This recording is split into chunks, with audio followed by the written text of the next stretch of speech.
I'm not going in there. She's clearly had enough of me.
There's something missing.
I don't have the combination for this.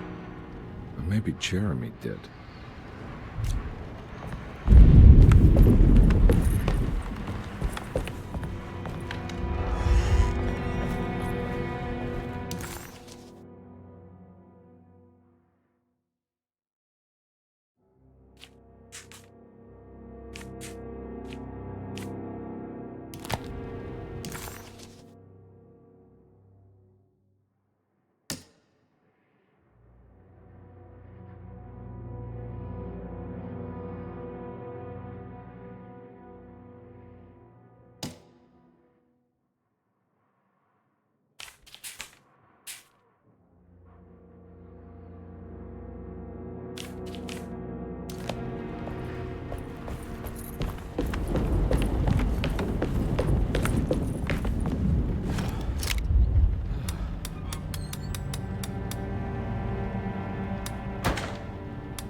worked.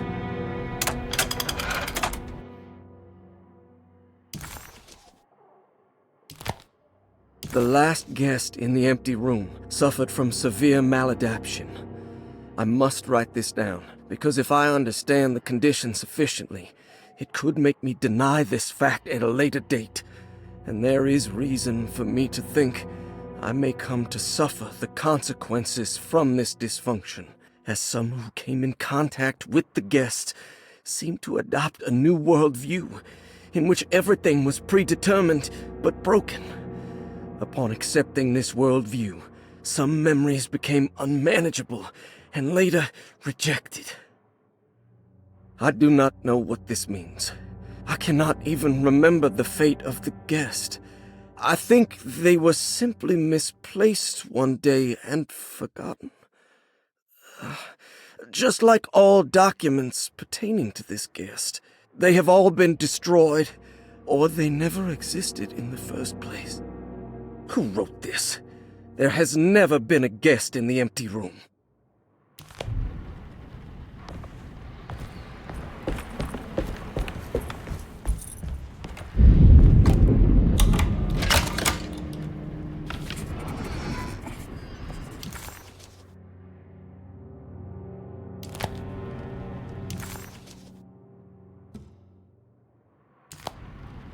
Dr. Gray's office, all to myself.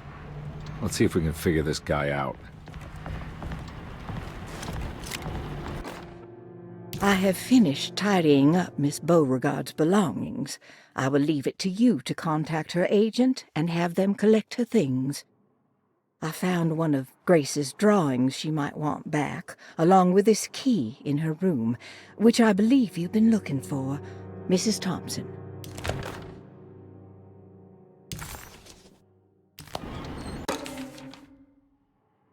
This is where McCarthy has hidden my favorite young. It's very important.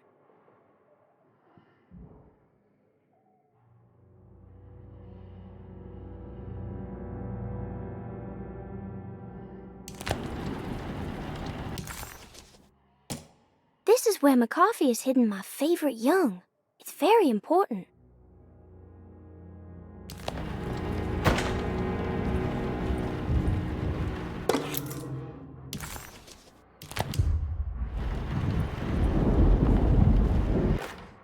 Dearest Dr. Manzetti, I find myself in a losing battle with my patient.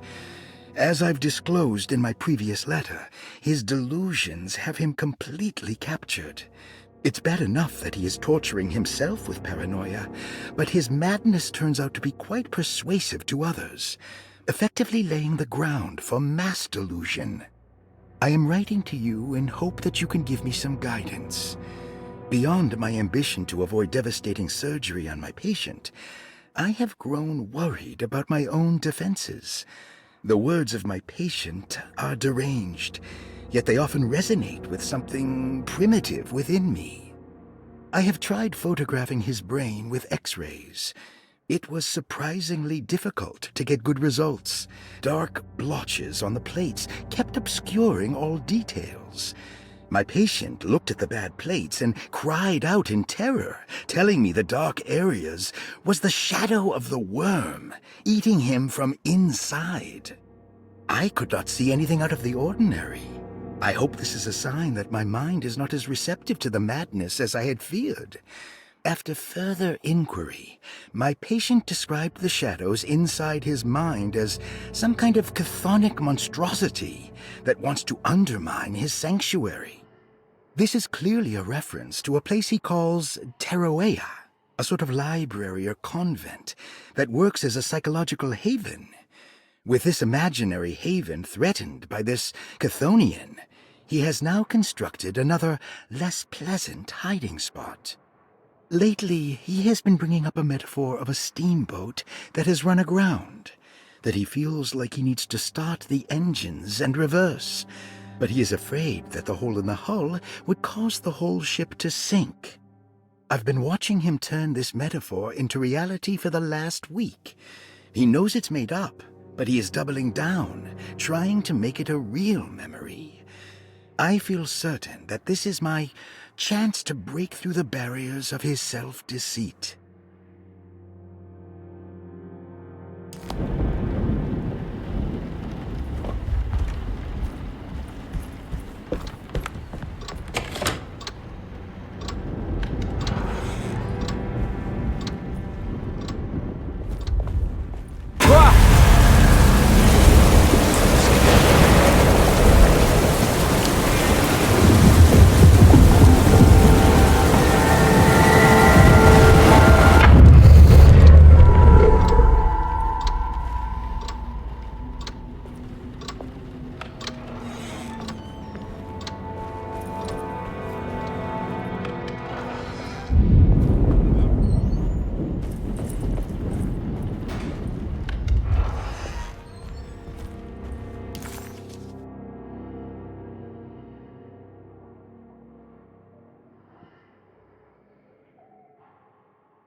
This doesn't look good.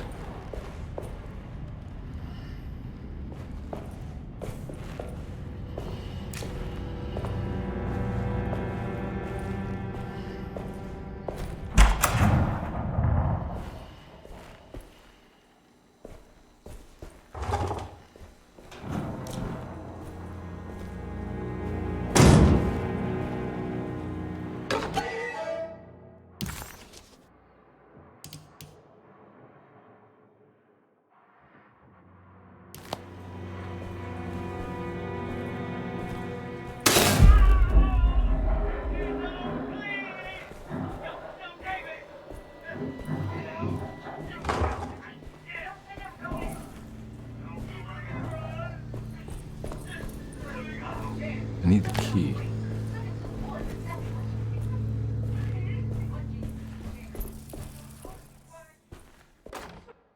Radiography.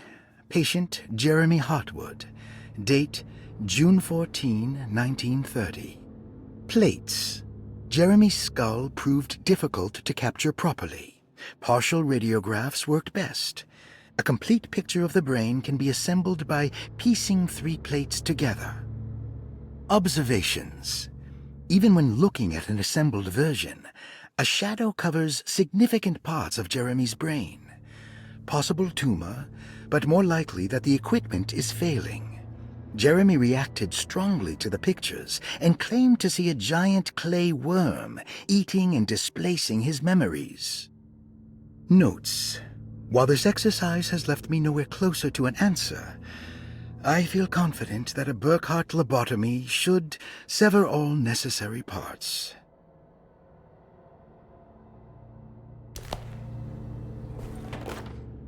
Hypothetical psychosurgery based on the ideas by Burkhardt and the St. Petersburg research could end up saving Jeremy's mind. Severing the connections around the frontal lobe would certainly solve most mental afflictions. The procedure would be brutal in performance, as well as in efficiency. An ice pick pushed through the edge of the eye and into the skull would untether the nerves like Alexander cutting the Gordian knot. As this would likely leave Jeremy in a very different condition, all other paths should first be explored. The medical instrument I would need for this lobotomy is missing, and I should have Waits order a new one.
Don't mind if I do.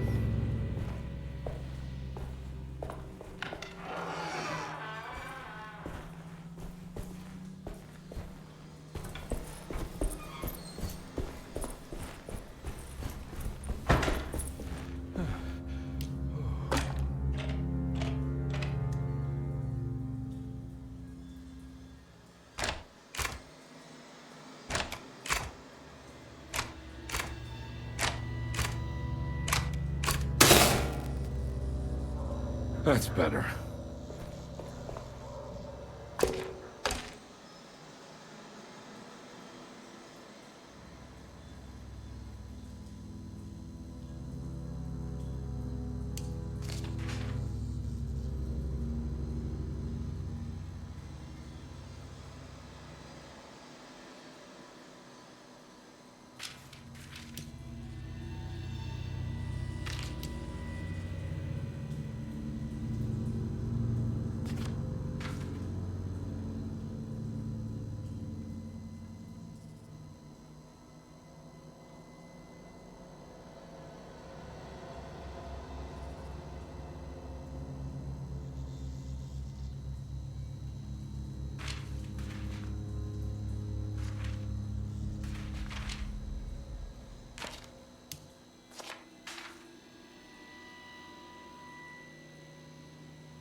Why does this keep happening? What am I supposed to do?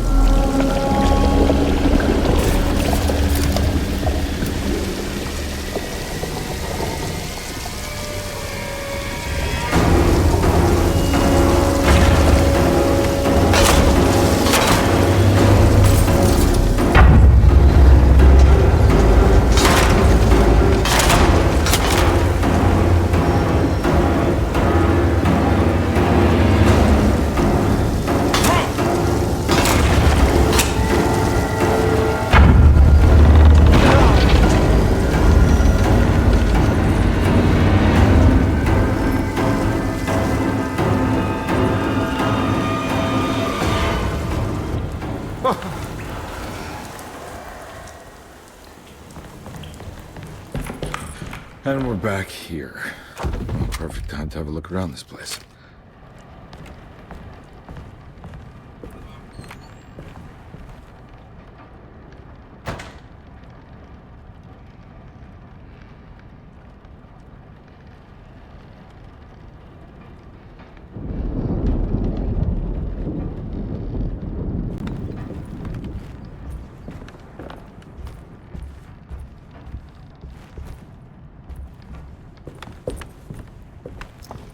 What is that?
This is where Jeremy's hiding, right? Hello? Is anyone there? Jeremy? I need help! Wait. Can you hear me? I'm stuck in the mud and the fire is taking Jeremy. me.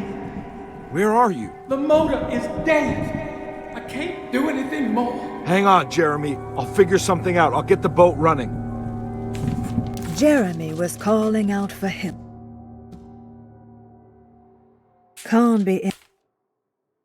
Conby entered some new, mucky dreamland of Jeremy's, a long-abandoned steamboat aground in the bayou. Jeremy was calling out for help, but Conby couldn't figure out where the voice was coming from. For a moment, Conby wondered if the boat itself was Jeremy, or if he was below it somehow. It didn't matter right now. Jeremy was clear on one thing. He wanted Conby to get the steamboat running and out of the mud.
The boat's wedged itself right into the bayou.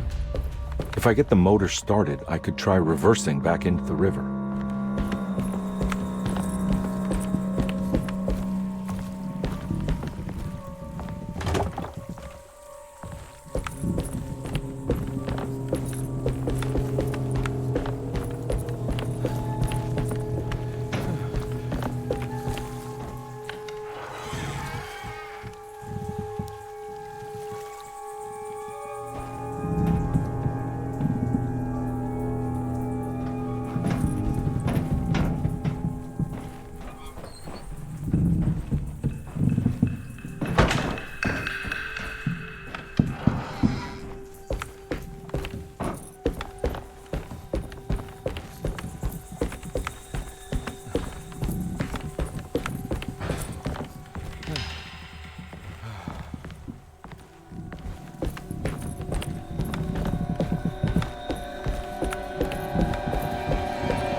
Jeremy, where are you?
Pretty weak. I just need...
This definitely needs fuel.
tell you what happened to me. I put a rope around my neck, and then I strangled all the life from my body. Are you under the impression that you died? Yes. No. I was supposed to die.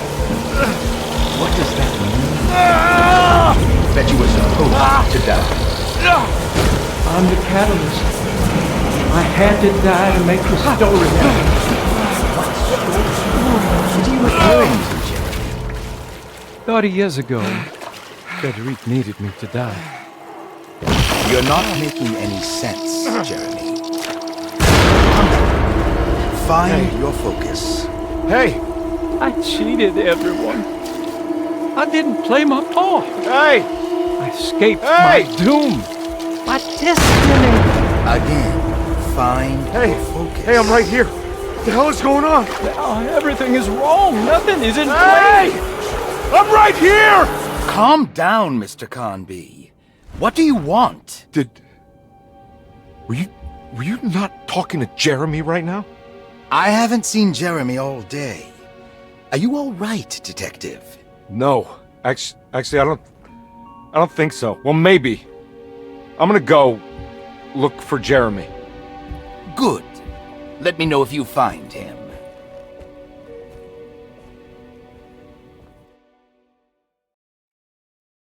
That was Jeremy's self-deceit, a steamboat stuck in the mud?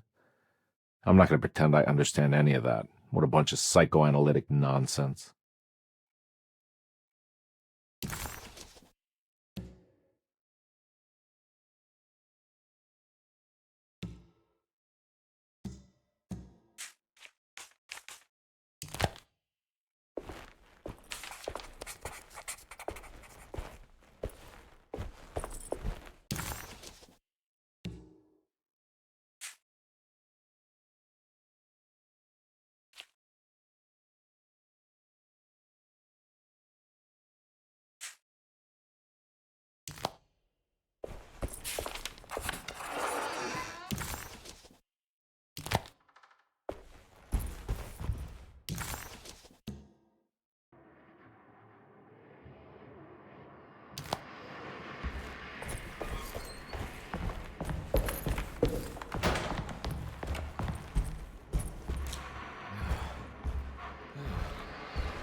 Detective, am I glad to see you. Lock the door, will you?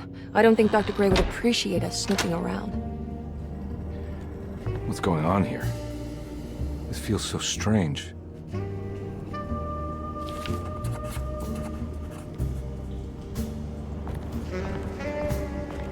Detective Conby felt removed from himself. Like driving drunk, he carefully tried to navigate his environment. What the hell was going on? Was he finally losing his mind? At least Emily was here to call the police if he went off the deep end.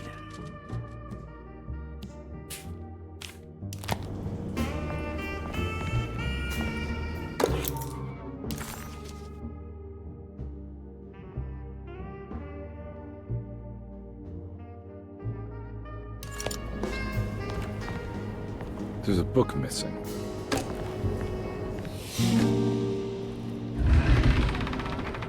What did you do? I was just rearranging the books. Well, come on, let's check it out.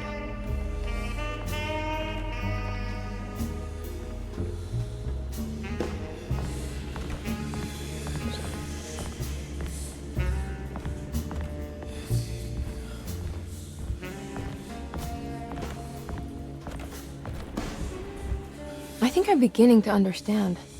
Dr. Gray is dealing with some kind of mass delusion.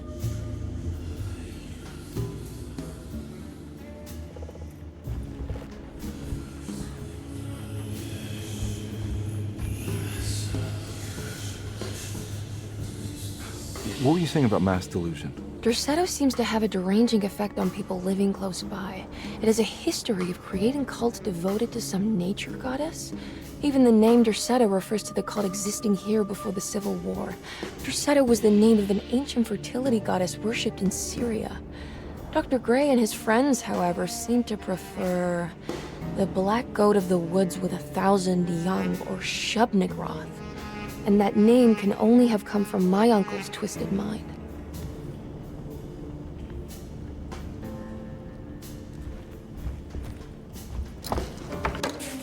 Good to finally meet you, Mr. Hartwood. I'm here on the behalf of your brother Philip. You were expecting me, weren't you? Yes, you're from Derceto, no? That's right. I just wanted to ask you a few questions to see if there is anything I can do to help you and your family. Okay. I understand you're full of imagination. You make up a lot of things. I suppose. And you obsess over them, blurring reality and fiction. Sometimes. Do you want to tell me about the Dark Man? No, I don't. That's all right. Perhaps there is something else you can tell me. Something you know to be made up, but you hold dear. Juan? John? Who's John? No, Juan Luis Jorge. Oh, wait there a moment. Here, take a look. Is he... Oh, he is the author. It's a magnificent book. Life-changing even. The real Juan is long dead, but I like to think of him as my friend. My most beloved friend. I see. Do you often do this? Fantasize about people you read about? No. Well, there is Jacob. Who is Jacob? Turn to the last page. Oh, it's a newspaper article. The Prisoner of Ice, Jacob van Ostad. Is he also your beloved friend? Oh, no, Doctor. Not at all. He is the fire that fights fire. Yes, I think it's clear your overstimulated imagination, this mania, needs to be tempered for you to live a normal life. I know your family calls it the Hartwood curse, but I want you to know that there is nothing supernatural about your condition. It's all inside your head. And with that, I'm very qualified to deal with. In time, you will be cured. In time. Yes, in time we will exorcise all your demons, all the dark men. Yeah! Please, Mr. Hartwood, calm yourself. What happened? Oh, don't you worry your little head about it, Miss Hartwood. Your uncle and I just had our first breakthrough.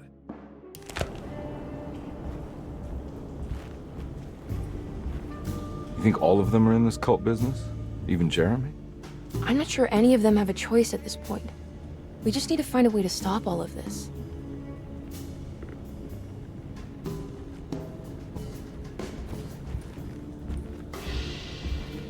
That mark on the floor looks like talisman positions, but from which direction should I look at it?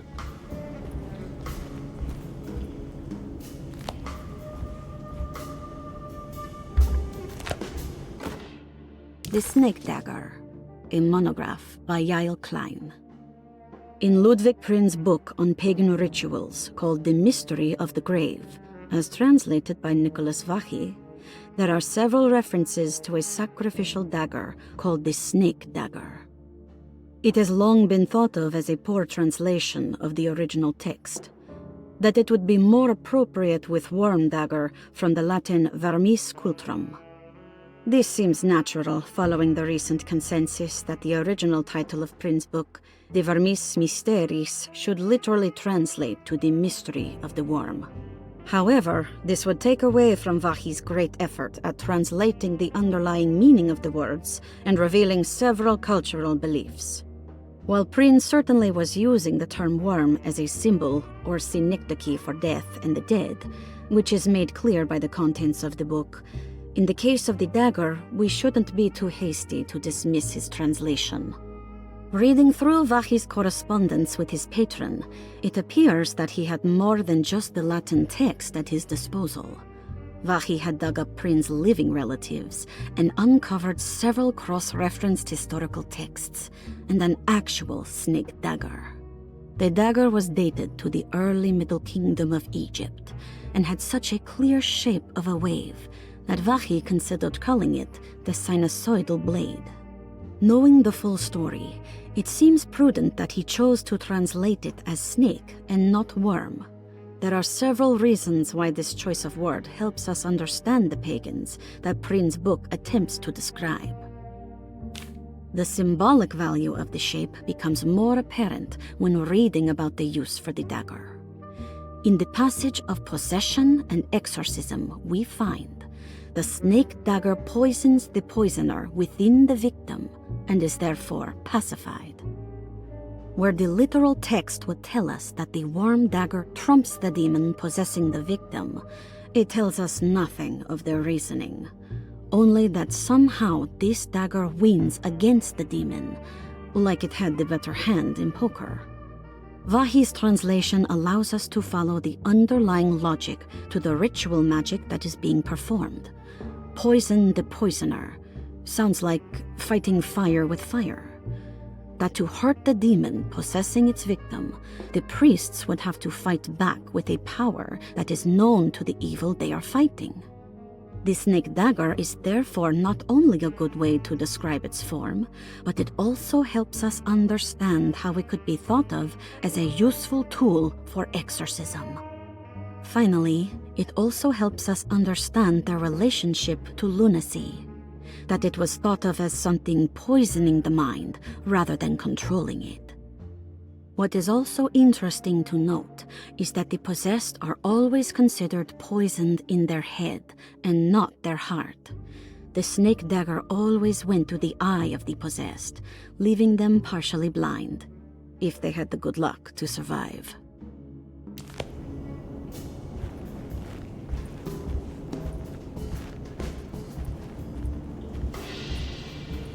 I've been so busy trying to free your uncle from the promise he made to the Dark Man. I guess I kind of just let everything else go.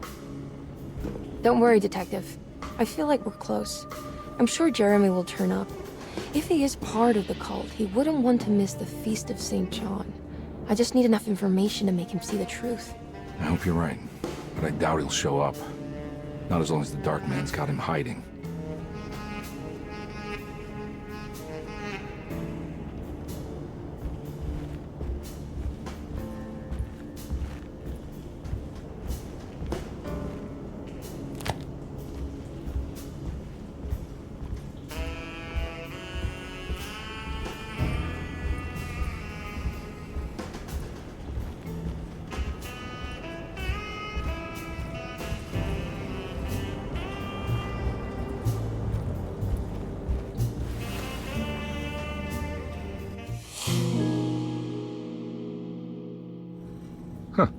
Has that been there this whole time?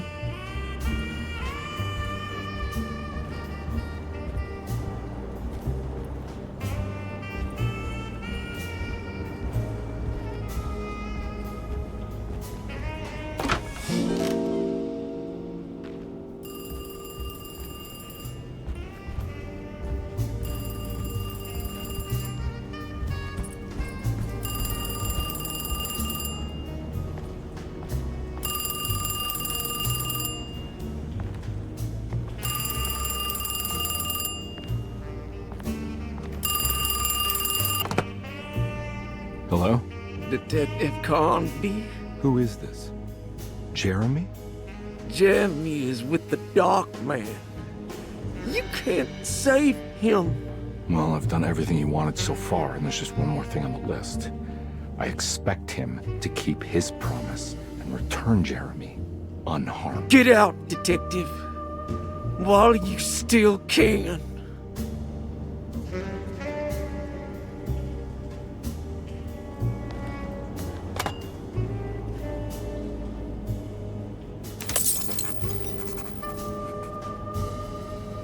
Detective Conby wanted nothing more than to make sense of it all.